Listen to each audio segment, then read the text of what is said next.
How about this one? I think it's a country-specific video, and I like to learn about countries. This is Living in An Incarnate Itself by Whirow. Okay. Guess what? What's up? You got $1 million?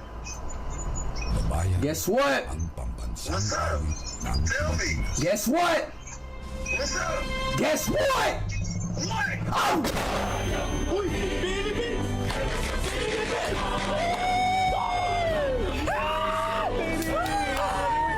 You're not really cop, bro. Hi, Nicole. I don't know. Who's kind of suspect? Could be an imposter. So it's a meme video about the Philippines, got it. If you a baddie and you Filipino, this is for you. I would like to wish you a happy birthday and I wish you the best of everything. Sorry, I'm not the speaker's rating. Little white men from the United States scurry to me like rats. Yeah. It should be Okay, pretty clear to interesting. everyone new to the channel that yes, unfortunately, I am a Filipino myself. Not a half Filipino, not a quarter Filipino, or even a foreigner just living in this country. I'm not a What was quarter that? Filipino, or even a foreigner just Pinay British age gap couple. Age gap reveal love has no age. People post stuff like that, you know. That's crazy. It's not the kind of stuff that you do behind closed door, you know, like you don't be proud of this. living in this country.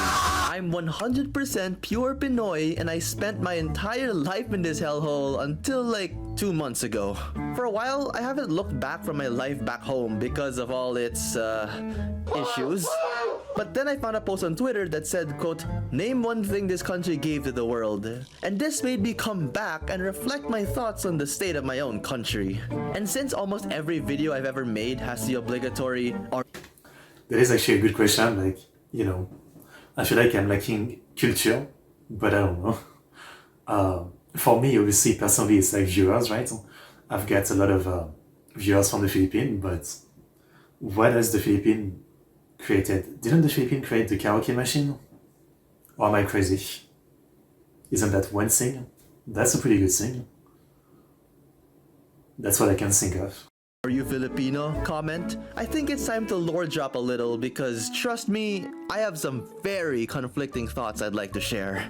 Now, disclaimer that I'm no minister of culture, so I'll just try to put whatever I can from my perspective for the next, like, what, 15 minutes or something? But oh well, nothing's gonna stop some of y'all for disliking the video anyway, so whatever. Now, first of all, to all the uncultured swine out there, the Philippines is an archipelagic country located, like, here, I think? And it's most famous for its beautiful nature, Jollibee, mega diverse culture, Jollibee, chronically online population, Jollibee, and names that foreigners don't bother pronouncing correctly. In 2010, they bought the majority of Mang I Nasal. Oh, and also Jollibee. But for me, I see the country more as the epitome of missed potential. For the people ready to flame me in the comments, let's rewind a bit. Despite being born in Metro Manila, I didn't live there until I was like 15 since I spent most of my time in other provinces, living in rented houses and attending multiple schools that are nearby wherever my mom worked. And I mean, despite having to repeatedly adapt to new environments every few years, life at home always remained constant, like having to put an elder's hand on your forehead, eating every meal with rice, well, mostly, and setting up the Christmas tree the moment it turns. I said before, but you know, I couldn't. I have rice like maybe once a week. That's enough. Maybe it's just that I don't have good rice, it's possible, right? But like rice is fine once, but I don't know. I'm crazy about it. Yeah. Well, you know, I could eat pasta like, I wouldn't say every day, but you know, 3-4 times a week and I think I'd still be fine. You know, but rice, I don't know. Yeah. I get fed up of it way faster. September. Merry Christmas, by the way.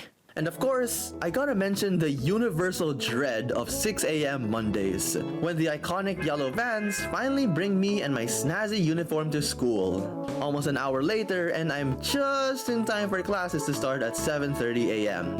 But since it's a Filipino school, I was actually late because it turns out there was a flag ceremony that took place half an hour before. So thank you, EDSA Traffic, for that. Anyways, right after we finish our prayer to the big man above, it's time to actually start classes, and the subjects themselves change based on your grade level. In elementary, or grade school, you'll be taught how to read and write not only in the English and standardized Filipino language, but also in your home language, wherever that may be, because there's like hundreds of them. In high school, you'll be taught all the famous Filipino literature, the meaning of being a Catholic, aka 80% of the population. I mean, I guess it's being big brain being a Filipino because, you know, right away you have to learn like 2 or 3 languages. You know, you have to be born pretty big brain to start that right away, yeah.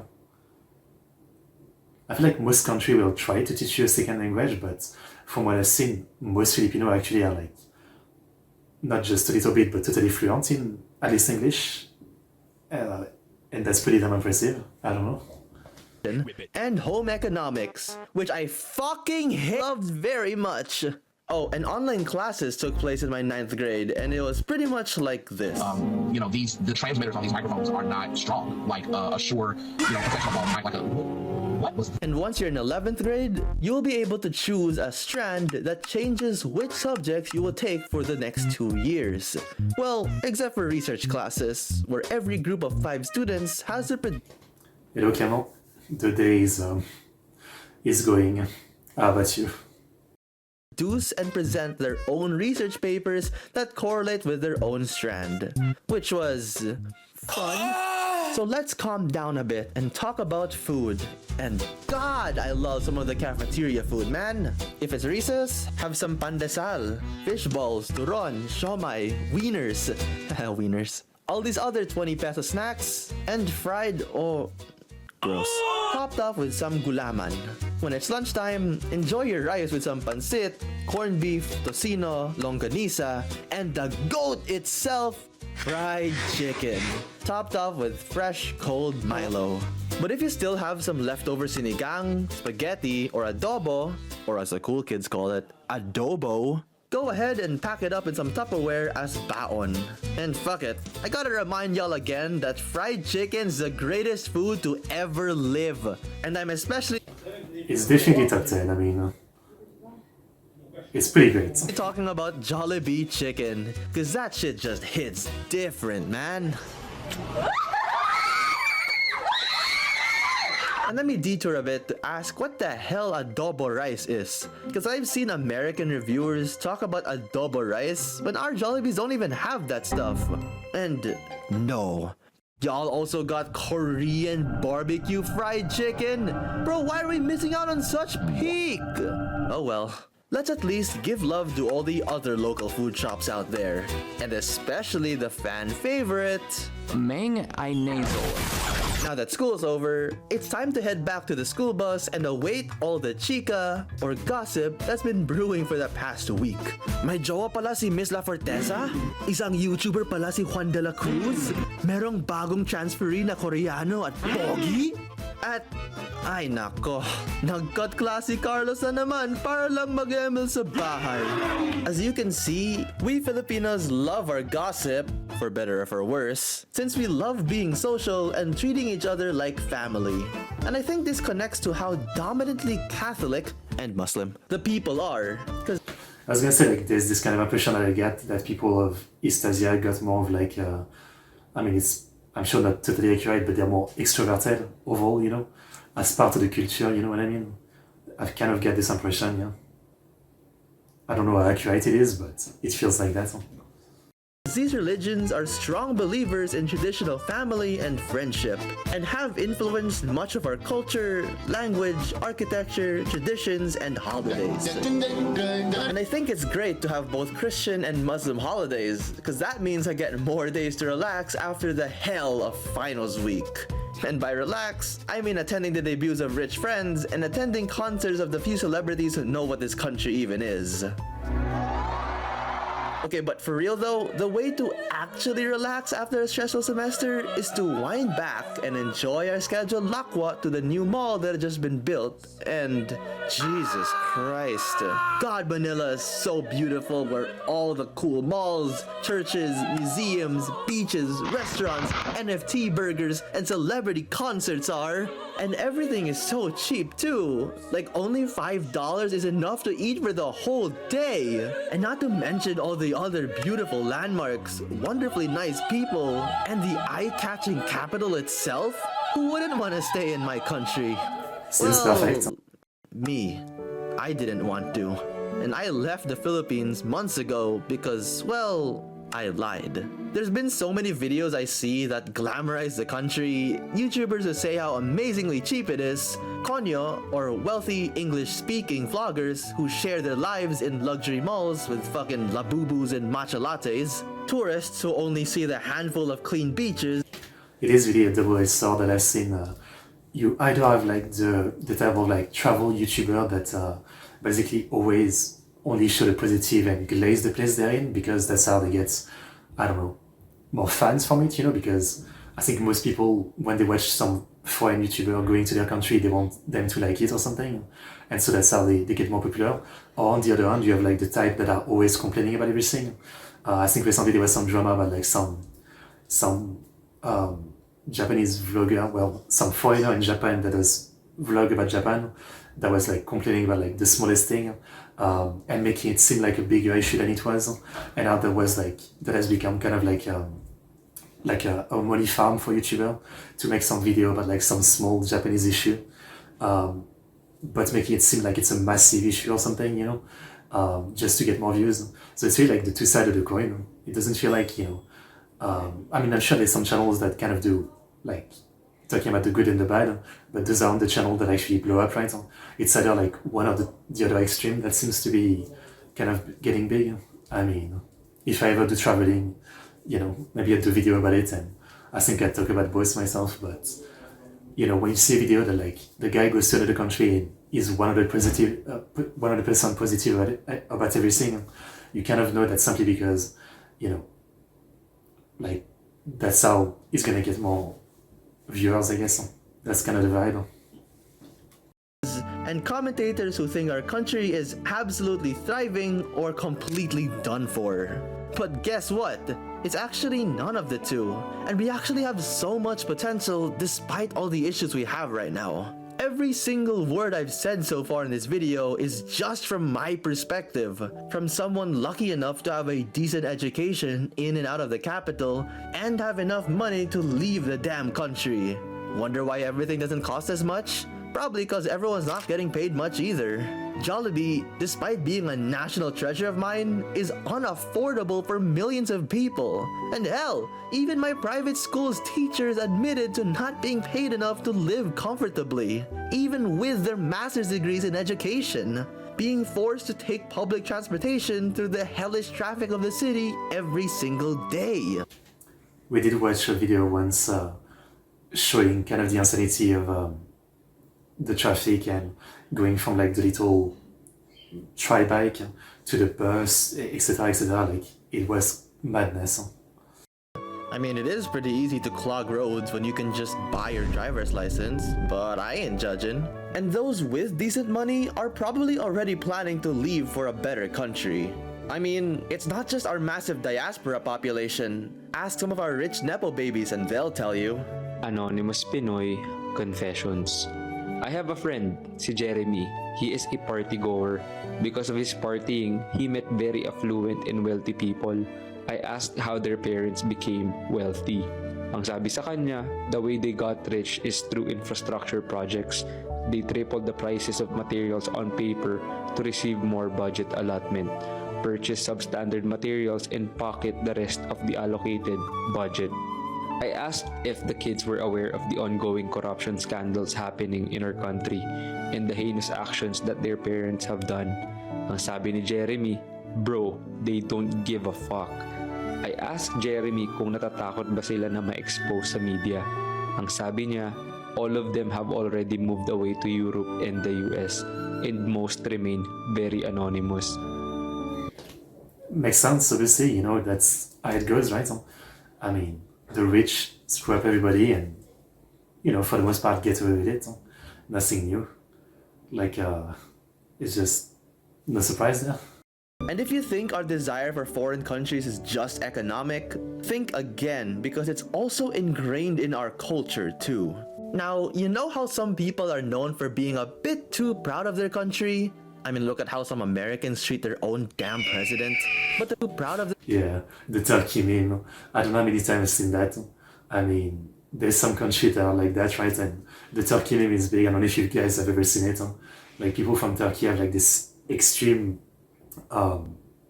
way of commenting on videos. Like, not everybody, obviously, but there's like some commenters who go kind of extreme, where like there's this famous meme of like, I think it's someone saying like, your country did a genocide in World War I, right?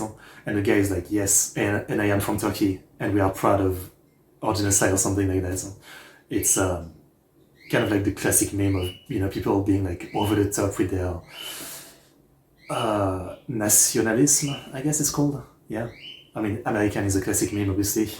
You know, kind of like the meme of like, what do you guys do for the 4th of July in Europe, right? It's that meme. Yeah, it's interesting. It's interesting. I mean, I'm sure in every country there's a ton of people that are like weirdly too much about, you know, being blindly nationalistic, I guess. But some countries seem to have like a kind of meme attitude about it almost. Yeah. their country. I mean, look at how some Americans treat their own damn president. But the Philippines has the opposite problem because many people here have the quote colonial mentality, aka preferring the culture of the countries that colonized us. Some of you may be confused because I talk to a Filipino and they're proud of sharing their dearly beloved Jollibee.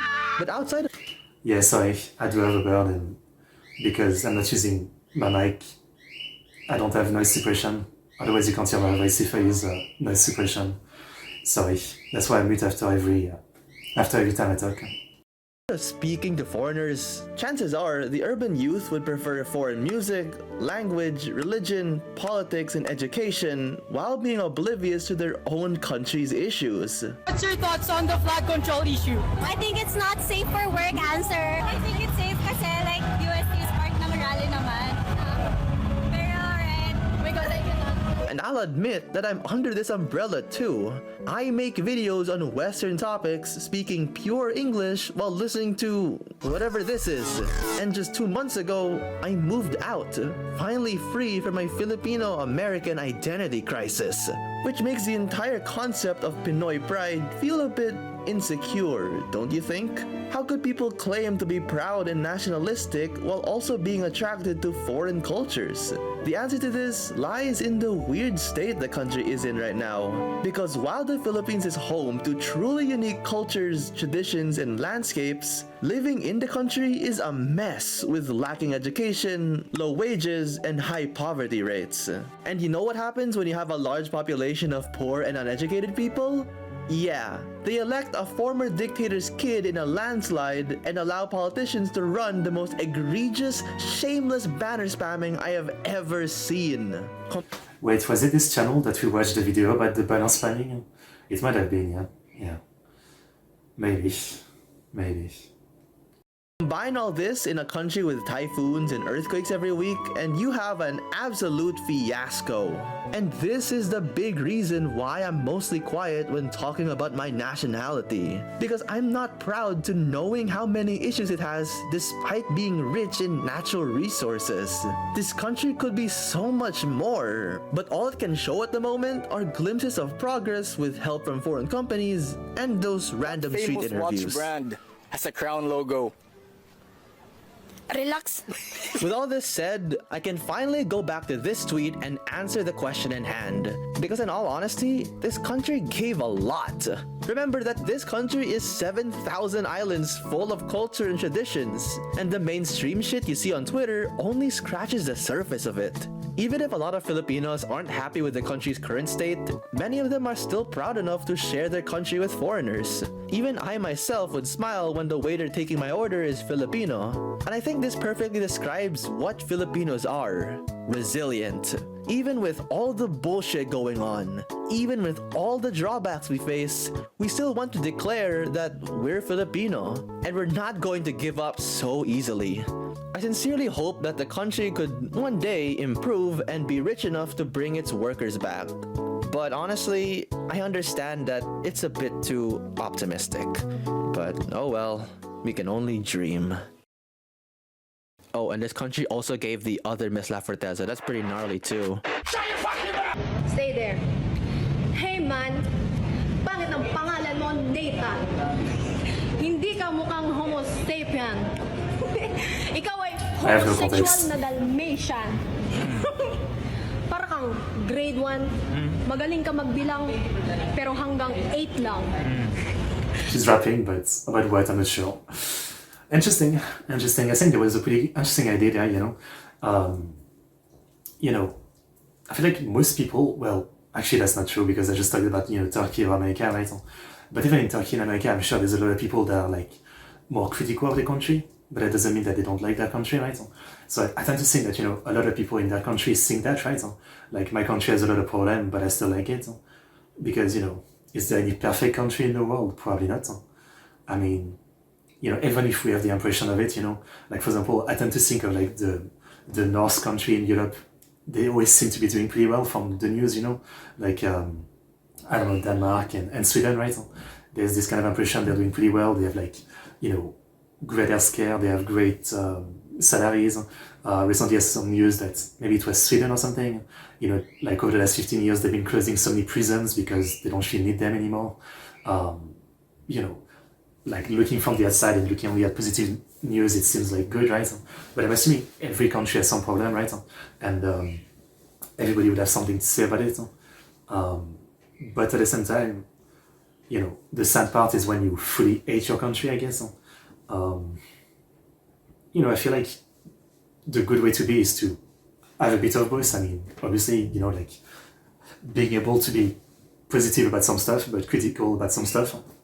That's why I really don't, I do struggle with people who are like always just praising their country, like obviously we always talk about, America and, people say like, this is the greatest country in the world and stuff like that, like when someone is like so overly pro their country, you instantly kind of feel awkward about it because, you don't, it kind of tells you a lot about the person, that they're probably like that about everything, right?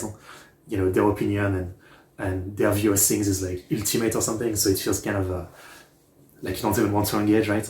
And on YouTube, reacting to music from like all over the world, I've seen that quite a bit in comment section. I mean, I've seen that from, people of different country, like instantly coming to tell me like their country is better than this country because of this or that, and then I don't really know how to answer, so I don't really go for it. It is a thing, like I understand wanting to be proud of your country, but I think for some people, things have to be binary, right? It's like, if you want to be proud of your country, you can't say anything negative. For them, it's kind of like that simple. And so then it becomes kind of awkward, Yeah, I don't know. Anyway, I like the Philippines because, I don't know, I like some VTubers and I like some viewers, Some of you guys are from the Philippines, and as I said before, right, I may have like a small amount of Filipino viewers, but you guys have been some of the most supporting and chatting viewers, so yeah, that is what the Philippines have brought to the world, a couple of viewers for the channel ExoticBankai. That's what the Philippines has brought to the world. Thank you, the Philippines. All this, history of the Philippines led to this moment where you guys watch me. Alright, good video, here's the link.